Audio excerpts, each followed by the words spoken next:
हाय hello नमस्ते, welcome to my YouTube channel Manisha's content hub.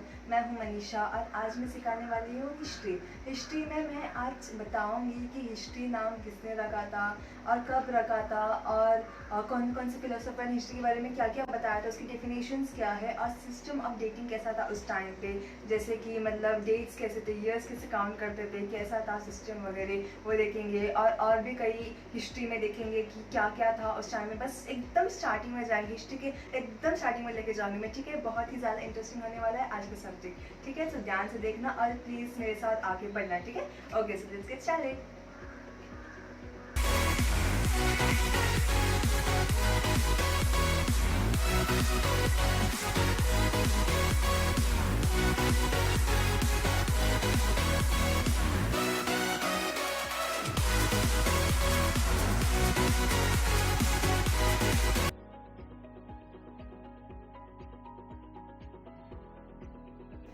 Okay, so what is history? The study of past is called history.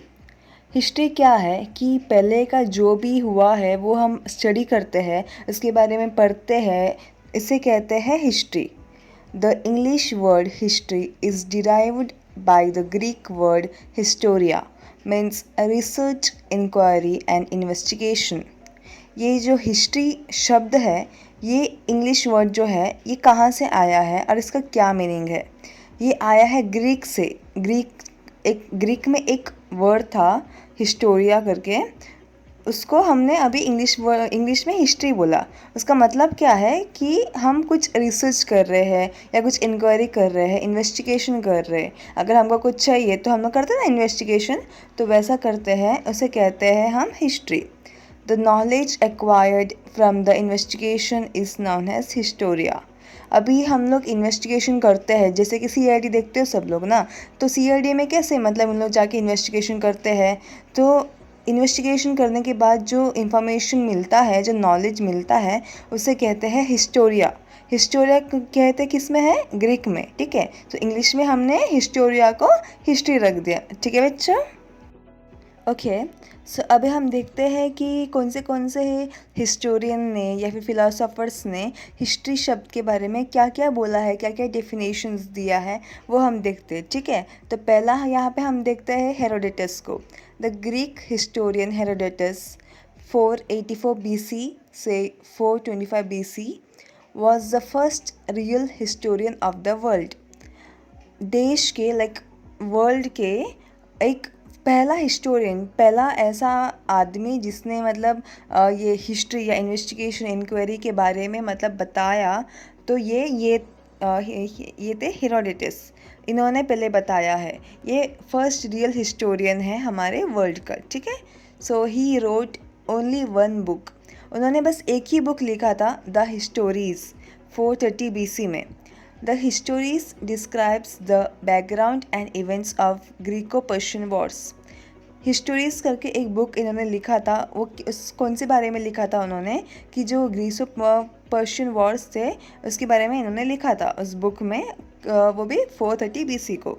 First of all the Roman philosopher Cicero 106 BC to 43 BC called him the father of history. आप सबको पता है कि हमारे father of history कौन है? ये हेरोडेटस है.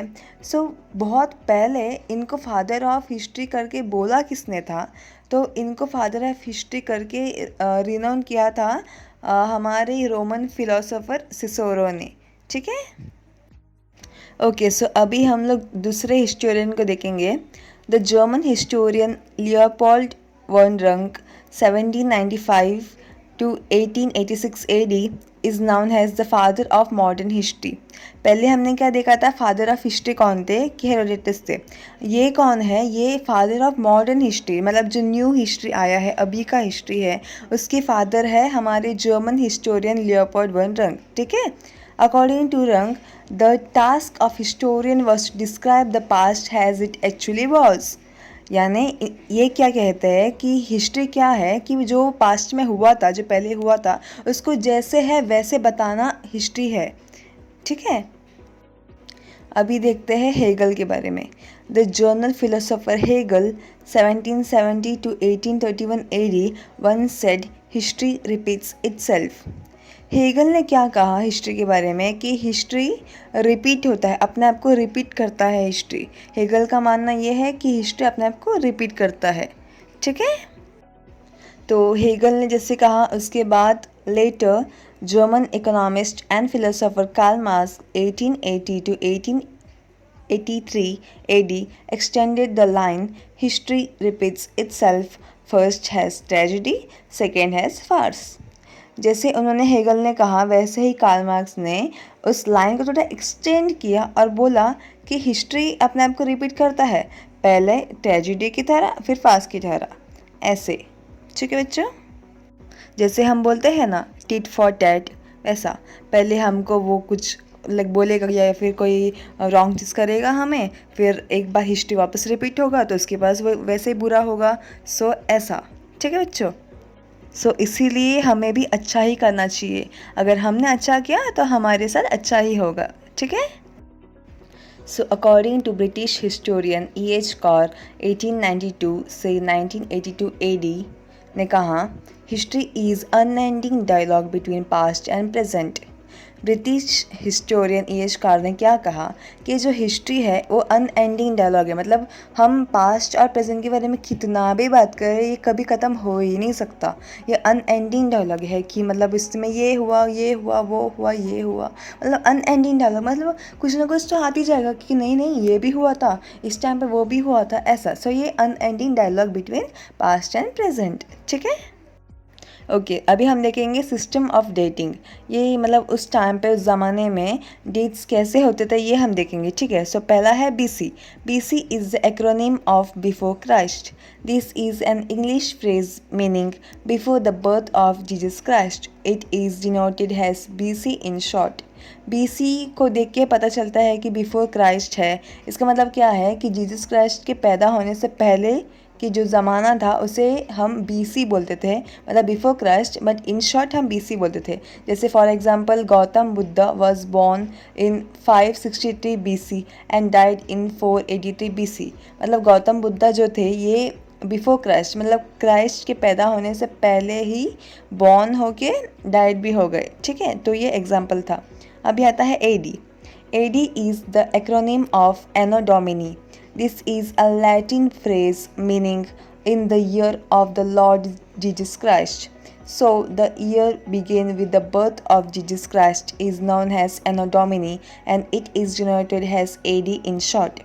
AD का मतलब क्या है, AD हम क्यों बोलते हैं? AD जो है Anno Domini का शॉर्ट फॉर्म है और ये एक लैटिन फ्रेज़ है कि जीसस क्राइस्ट के पैदा होने के साल से जो चालू होता है उसे हम AD कहते हैं और AD एनो डोमिनी है। एनो डोमिनी को हम शॉर्ट फॉर्म में AD कहते हैं, ठीक है, इन शॉर्ट में। तो फिर इसका एग्जांपल लिखते हैं। Jesus Christ was crucified in 30 AD। Jesus Christ को क्रूसीफाइड कौन से डेट में किया था? 30 AD को, ऐसा, ठीक है। अभी देखते हैं timeline. The line displaying the events of past time is called as timeline. Timeline यानी क्या? पहले के जो इवेंट्स को जो बताता था उसे कहते हैं टाइमलाइन। यहाँ पे एक पिक्चर है दिखाया हुआ है, 0 से उस पार BC है और इस पार AD है। तो यहाँ पे कुछ काउंटिंग कुछ अलग लग रहा है, देखते कि जो AD से जो चालू हो रहा है और नंबरिंग वो एकदम सही है, 1 2 3 4 5 फिर 500 तक जा रहा है। बट ये जो BC जो है ये उल्टे से जा रहा है, यानी यहाँ से लाइक बीच से 1 2 3 चालू हो रहा है, ठीक है। देखते हैं डीपली कि इसका क्या है, क्या मतलब क्या है इसका। From the above mentioned timeline, it is clear that the years before the birth of Christ has counted backward, that is 500 BC, 5 BC, 4 BC, 3 BC, 2 BC, 1 BC। इसका मतलब ये है कि जीसस क्राइस्ट के पैदा होने से पहले जो डेट्स से जो ईयर थे वो बैकवर्ड काउंट किए जाते थे। जैसे उनके इसमें 500 BC पहले आ रहा था, फिर 1 BC आया। अपन कैसे बोलते हैं, पहले अपने को 1 आता है, फिर 2 आता है, 3 आता है, 500 बाद में आता है। इनके लिए ऐसा नहीं था, पहले 500 BC था, okay. The meaning of 1 year before 1 BC is 2 BC। The meaning of 1 year before 3 BC is 2 BC. In other words, firstly the year 3 BC crossed, then the year 2 BC came, and then 1 BC appeared. In mathematical logic, it's backward counting 100, 99, 98, and so on. Now, anyone raises a question that which year is first one and which year is last one in 500 BC and 2000 BC. Correct answer is 2000 BC appeared first and 500 BC appeared last. सो इसका मतलब क्या है कि ये जो पहले BC का जो ज़माना चल रहा था, बिफोर क्राइस्ट का ज़माना चल रहा था, जब क्राइस्ट पैदा नहीं हुए थे, उस टाइम पे कैसा डेटिंग चलता था कि पहले मतलब 500 आता है उनका, फिर आता है उनका मतलब बाद में सब पहले 5 आता है, फिर 4 आता है, फिर 3 आता है, फिर 2 आता है, फिर 1 आता है। मतलब पहले क्या आएगा, 2 BC चला जाएगा, उसके बाद उनको आएगा 1 BC। जैसे हमारे इसमें क्या होता है कि 2019 पहले आया था, फिर 2020 आया था, लेकिन BC के वक्त ऐसा नहीं था। उनके लिए पहले 2020 आएगा, फिर बाद में 2019 आएगा, फिर बाद में 2018, 17, 16 ऐसा चलता जाएगा। सो इनके इसमें क्या होता है कि मैथमेटिकल लॉजिक से हम देखने जाते हैं तो इससे बैकवर्ड काउंटिंग से मतलब हम लोग करते थे। जैसे कि उनके लिए पहले 100 आता है, फिर 99, फिर 98, फिर 1 तक जाएंगे उन लोग। हम ऐसा नहीं जाते, हम क्या करते हैं, हम पहले 0, 1 से जाते हैं, फिर 100 तक पहुँचते हैं, लेकिन इनका ऐसा नहीं है, बिल्कुल उल्टा है। अगर अभी किसी ने क्वेश्चन रेस किया कि 500 BC और 2000 BC में से कौन सा मतलब पहले आएगा, तो ऑब्वियसली उनका उल्टा चलता है। तो जो 2000 है वो ही उनके इसमें पहले आता था, फिर बाद में 500 BC आता था। ठीक है। From the above mentioned timeline, it is also clear that the years after the birth of Jesus Christ has counted forward. It implies that the meaning of 1 year after 1 AD is 2 AD, 1 year after 2 AD is 3 AD, and so on. In mathematical language, it is like forward counting 1, 2, 3, and so on. Now, if anyone raises a question that which year is first one and which year is last one in 500 AD and 2000 AD, then right answer will be 500 AD is first one and 2000 AD is last one. Jesus Christ के पैदा होने के बाद से इनका counting बिल्कुल सही चलने लगा। इनके लिए अभी AD 1 AD पहला आता है, फिर 2 AD आता है, 2 AD के बाद 3 AD आता है, 4 AD आता है, फिर 5 AD आता है। मतलब मैथमेटिकल लॉजिक से देखा जाए कि जो इनका मतलब अभी सही से चल रहा है, फॉरवर्ड ही चल रहा है इनका काउंटिंग। पहले 1, 2, 3 आता है, फिर बाद में बाकी सब।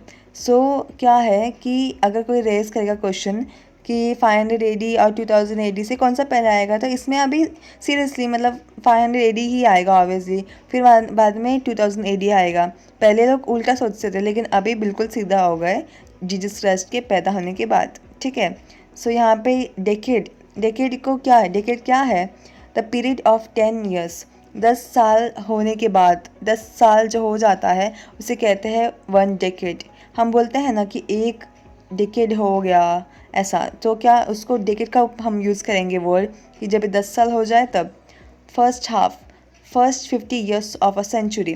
फर्स्ट हाफ यानी कि 100 ईयर्स हुआ नहीं है, 50 ईयर्स चल रहा है, सो इसलिए फर्स्ट हाफ कहते हैं the period from first year to 5th year. Second half यानी 50 से 100 में से जो है उसे कहते हैं सेकेंड हाफ। फिर सेंचुरी यानी 100 साल। फिर आता है millennium, the period of 1000 years. 1000 years को कहते हैं मिलियनम। फिर आता है CA या C। सो वो क्या है, if the exact date is not known, then the word circa is used with the date. In short, circa is denoted as CA or C. Example, CL 500 BC, 600 BC. The Vedic culture period means that the exact date of Vedic culture period is not known, but it C.1 500 BC to 600 BC is somewhere close to that. अगर हमको date पता नहीं है exactly तो हम क्या use करते हैं, C या CA यूज़ करते हैं उस नंबर के आगे। ठीक है बच्चों। ओके, सो अभी हम देखते हैं first decade of 20th century AD means. अभी जो पहला डेकेड है 20th सेंचुरी का वो क्या है, एक तो 20th सेंचुरी है, इसका मतलब आगे 19 आएगा, और पहला डेकेड फर्स्ट डेकेड मतलब 1 से 10 तक पहला decade. So the period from 1901 AD to 1910 AD। So first to 10th यहाँ पे आ गया। अभी पूछ रहा है कि पाँचवा डेकेड क्या है, फिफ्थ डेकेड। तो फिर पाँचवा डेकेड यानी क्या, मतलब लास्ट में 50 होना चाहिए। सो पाँचवा डेकेड बीच में से बोल रहा है, तो फिर 1941 AD to 1950 AD। So 8 decade मतलब आठवां मतलब क्या होगा कि इसमें 80 होगा ही पीछे। So 1971 AD to 1980 AD। Last decade मतलब इस 20th सेंचुरी का एकदम लास्ट डेकेड क्या होगा, 1991 AD to 2000 AD। So first half मैंने क्या बोला था, पहला हाफ मतलब सेंचुरी का जो पहला हाफ है उसे कहते हैं 1 to 50। सो फिर 1 to 50 का जो है फर्स्ट हाफ, वो पूछ रहा है कि फर्स्ट हाफ 20th सेंचुरी में क्या है। फर्स्ट हाफ यानी 1 to 50, so 1901 to 1950 AD। Second half मैंने क्या बताया था, सेकेंड हाफ मतलब 50 to 100 ऐसा। सो फिर 1951 AD to 2000 AD। यहाँ पे 6 सेंचुरी BC मीन्स क्या है, मतलब 6 सेंचुरी BC का मतलब क्या है, मतलब 6 सेंचुरी, तो 600 BC टू 501 BC। मैंने बताया था ना कि AD प्रॉपर है मतलब उसका काउंटिंग, और BC का क्या है, उल्टा का काउंटिंग है ना। हमने AD में क्या देखा था, अगर लास्ट डेकेड पूछे, डेकेड यानी 10 हम लोग ने पीछे लिखा था क्योंकि एकदम मतलब लाइन से जा रहे हैं 1 to 10 ऐसे जा रहे हैं अपन। सो 1901 से 1910 था, लेकिन BC लोग मतलब BC में ऐसा नहीं है ना।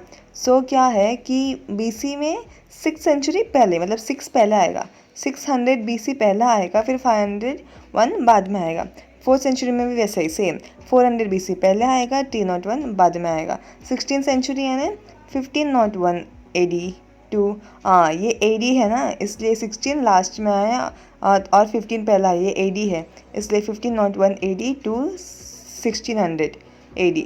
20th सेंचुरी AD है ना ये भी। सो फिर 1901 AD टू 2000 AD, पूरा 20th सेंचुरी यानी 1901 से 2000 तक का जो टाइम है वो। सेकेंड मिलेनियम यानी क्या, कि थाउजेंड्स में यहाँ पे होता है काउंटिंग, तो कि थाउजेंड्स में। सेकेंड में क्या है 2000 BC, मतलब ये BC का है ना, तो उल्टा जाएगा, तो 2000 पहले आएगा, फिर 1001 आएगा। फर्स्ट मिलेनियम BC, फर्स्ट क्या आएगा कि 1000 BC, सो 1000 BC। फर्स्ट मिलेनियम AD, अभी AD वाले कैसे हैं कि एकदम सही जाते हैं ना काउंटिंग में। सो फर्स्ट AD पहला आएगा, फिर 1000 बाद में आएगा। सेकेंड मिलेनियम यानी कि 1001 AD पहला आएगा, 2000 बाद में आएगा। इसलिए यहाँ पे इन लोगों ने सेकेंड मिलेनियम BC पहले पूछा, फिर फर्स्ट बाद में पूछा, क्योंकि उसमें सेकेंड ही पहले आता है, फिर फर्स्ट लास्ट में आता है। AD में ऐसा नहीं है, AD में पहले फर्स्ट आता है, फिर सेकेंड आता है। ठीक है बच्चों, ओके। सो अभी हम देखते हैं पहला पीरियड, और उसके दो टाइप्स है, बाईपार्टाइट डिवीजन फिर ट्राईपार्टाइट डिवीजन। ओके सो पहला हम देखेंगे बाईपार्टाइट डिवीजन। सो ये बाईपार्टाइट डिवीजन होता क्या है, history is generally divided into 2 periods, pre historic and historic. History जो है 2 टाइप्स में डिवाइडेड है, पहले है प्री हिस्ट्रिक, फिर आता है historic. The period that has no evidence is called pre historic period. जो पीरियड है जिसमें कोई एविडेंस नहीं है उस टाइम पे क्या होता था क्या नहीं था, कुछ एविडेंस नहीं है, कुछ बुक में नहीं लिखा है, कुछ फाइल में नहीं लिखा है, उसे कहते हैं pre historic period.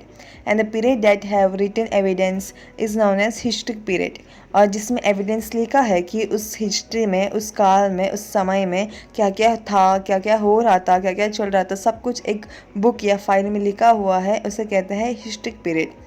In other words, the period before beginning of writing is known as prehistoric period।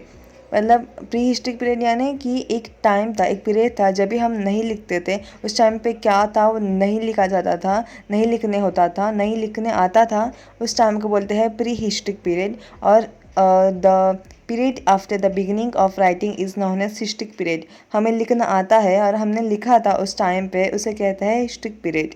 The time period of prehistoric period is accepted as 30,00,000 BC to 600 BC। मतलब उस टाइम पे, उस टाइम जो pre historic period कब से कब तक था, 30 लाख BC से 600 BC तक था। And the time period of historic period has 600 BC to till date. मतलब जो हिस्ट्रिक पीरियड है वो 600 BC से अब तक जो चल रहा है उसे कहता है हिस्ट्रिक पीरियड। और प्री हिस्ट्रिक पीरियड क्या था, 30 लाख BC से 600 BC तक जो टाइम था, जो पीरियड था, उसे कहते हैं प्री हिस्ट्रिक। ठीक है बच्चों। अभी हम देखेंगे second type, tripartite division. Tripartite division of history is more prevalent in practice. According to this, history is divided into three periods: prehistoric, protohistoric and historic. पहले हमने क्या देखा था कि बाईपार्टाइट में सिर्फ दो, बाय यानी दो, टू, बाय। सो बाईपार्टाइट मतलब दो ही डिवीजन है। सो उसमें सिर्फ दो थे, यहाँ पे ट्राईपार्टाइट है, यहाँ पे 3 डिवीजन है, वो है प्री हिस्ट्रिक, प्रोटोहिस्ट्रिक और हिस्ट्रिक। देखते हैं कि वो क्या क्या है और क्या है। ओके, सो पहला है प्री हिस्ट्रिक पीरियड। जैसे मैंने बताया 30 लाख BC टू 2500 BC तक था। The period for which no written evidence is available. मतलब उस टाइम पे क्या क्या चलता था वो कुछ रिटन फाइल में कुछ अवेलेबल नहीं है, मतलब स्टोन पीरियड था तभी, मतलब स्टोन में लिखा जाता था। फिर आता है proto historic period, 2500 BC to 600 BC, the period for which written evidence is available but either their script used in the documents has not been deciphered or their written documents have not been confirmed with archaeological evidence। मतलब इस काल का जो है proto historic, इनका evidence तो है लेकिन इनका जो स्क्रिप्ट है वो मतलब अच्छे से लाइक कंफर्म नहीं है। अगर आर्कियोलॉजिकल एविडेंस कंफर्म करते तभी मतलब हम मान सकते हैं कि हाँ भाई ये हिस्ट्री सच है, ये लोग ने प्रूफ किया गया है। लेकिन ये कुछ प्रूफ नहीं है, बस एविडेंस है। जैसे कि for example Indus civilisation and Vedic culture. In the case of Indus civilisation we have not yet been able to decipher their script, and in the case of Vedic culture we have not sufficient archaeological evidence to confirm written evidence for that period। ये Indus civilisation और वैदिक culture, ये दोनों का evidence तो है लेकिन एक उनका जो स्क्रिप्ट है वो कुछ मतलब सही नहीं है, मतलब आर्कियोलॉजिकल एविडेंस नहीं है, तो हम नहीं मान सकते, ऐसा बता रहे वो लोग। सो अभी आता है हिस्ट्रिक पीरियड। 600 BC से लेकर अब तक जो समय चल रहा है वो है historic period. The period for which written evidence is available. मतलब यहाँ पे क्या है, हिस्ट्रिक पीरियड, उनका रिटन एविडेंस अवेलेबल है अच्छी तरीके से। ठीक है बच्चों। Mahajanapada period to till date. Okay, अभी देखते हैं chronology. German historian Christoph Cellarius 1638 to 1707 AD was the first historian who gave us tripartite division of history। ये जो ट्राईपार्टाइट हमने जो देखा अभी अभी, वो इन्होंने क्रिस्टोफ सिलारस ने हमें दिया गया था, मतलब दिए थे। और ये पहला हिस्टोरियन है जो हमें ट्राईपार्टाइट डिवीजन के बारे में बताया था। कि मतलब हमने देखा ना कि 3 types. He divided history into 3 periods: ancient, medieval and modern history. After him this partite division became standard for history writing और रीडिंग। ये एशियंट, मेडिवल और मॉडर्न हिस्ट्री जो हम सुनते आ रहे हैं, ये उन्होंने दिया था। और ये उन्होंने जब से दिया है तब से हम यही मतलब लिखते हैं, रीड करते हैं। सो पहला है ancient India, the beginning 647 AD, from lithic stone period to death of Harsha. तो ये 647 AD से एशियंट इंडिया है, एशियंट इंडिया। और यहाँ पे स्टोन पीरियड बोलते हैं इसको। स्टोन पीरियड से लेकर हर्षा के डेथ तक एशियंट इंडिया बोलते हैं। फिर आता है मेडिवल इंडिया। मेडिवल यानी बीच का, मध्यम। तो ये क्या है, जो हर्षा के डेथ है उसके बाद से बैटल ऑफ प्लासी तक ये मेडिवल है, 647 to 1757। फिर आता है मॉडर्न इंडिया, 1757 टू अब तक जो चल रहा है 2021, उसे कहता है modern India, from the battle of Plassey to till date. Okay बच्चों। ओके, सो अभी देखते हैं ancient India, the beginning 647 AD से। सो पहला है प्री हिस्टोरिक पीरियड, फिर आता है इंडस सिविलाइजेशन, फिर वैदिक कल्चर, फिर महाजनपदा पीरियड, फिर Maurya period, post Maurya, pre Gupta period, Gupta period, फिर पोस्ट गुप्ता पीरियड, फिर वर्धना डायनेस्टी।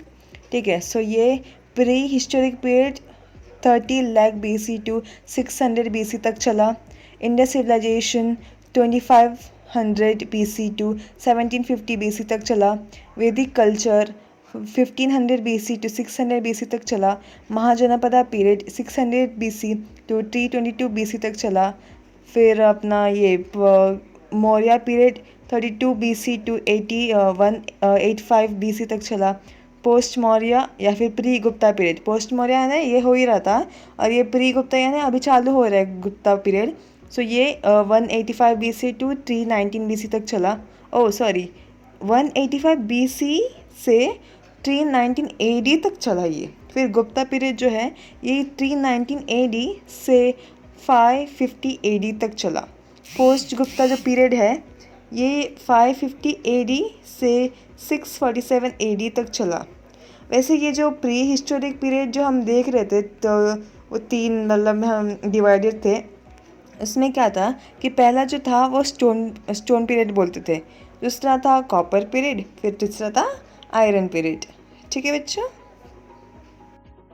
अभी देखते हैं मेडिवल पीरियड 647 टू 1757 तक। Early medieval period 647 to 1206। Sultanate period 1206 to 1526। Mughal period 1526 to 1707। ठीक है, सो अभी आता है मॉडर्न। सो मॉडर्न में क्या क्या थे वो देखते हैं। मॉडर्न पीरियड 1757 फिर टिल डेट 1757 से चालू हुआ था मॉडर्न पीरियड और अब तक चल ही रहा है। Stages of British colonialism, first phase जो है the mercantile phase 1757 to 1813, monopoly of trade and direct appropriation of revenue. फिर सेकेंड फेज है the industrial phase 1813 to 1858 period of laissez-faire, that is free trade. Third phase, the financial phase 1860 to 1947, financial imperialism, period of British capital investment in India. फिर आता है British policy towards native states of India. ये हम ऊपर क्या देख रहे थे कि जो ब्रिटिश कॉलोनिज्म है वो क्या क्या है वो देख रहे थे हम लोग। 1757 से लेकर 1947 तक था वो। अभी हम क्या देखेंगे कि ब्रिटिश पॉलिसीज़ कब चालू हुआ अपने इंडिया पे, नेटिव स्टेट्स ऑफ इंडिया पे 1757 से लेकर 1947 तक। तो पहला क्या है, रिंग फेंस पॉलिसी 1757 टू 1813। सब ऑर्डिनेट आइसोलेशन पॉलिसी 1813 टू 1858। सब ऑर्डिनेट यूनियन पॉलिसी 1858 to 1935। Equal federation policy 1935 to 1947। फिर आता है national movement, first phase of Congress 1885 to 1905, moderate phase है ये। Second phase of Congress 1905 to 1917, extremist phase. Third phase of Congress 1917 to 1947, वो है गांधीयन ईरा, कि यहाँ से गांधी जी का सब ईरा चालू हुआ। ठीक है बच्चों, ओके सो ये थे एकदम लाइक हिस्ट्री, मतलब बिल्कुल पहले का एकदम स्टार्टिंग का हिस्ट्री। सो ये मैं नोट्स आपको डिस्क्रिप्शन बॉक्स में दे दूँगी। ठीक है बच्चों, सो मैं आशा करती हूँ कि आपको ये वीडियो समझा होगा। अगर आपको ये वीडियो अच्छा लगा तो लाइक करना, कमेंट करना और शेयर करना, और जिसने सब्सक्राइब नहीं किया है प्लीज़ सब्सक्राइब कर देना। ठीक है, सो अगली बार मैं और हिस्ट्री के टॉपिक्स के बारे में बताऊँगी, फुल एकदम पहले एशियंट इंडिया वगैरह और भी बहुत सारे टॉपिक्स हैं जो मैं आपको सिखाऊंगी। ठीक है, सो आज के लिए बस इतना ही। लव सब लोग, राधे राधे।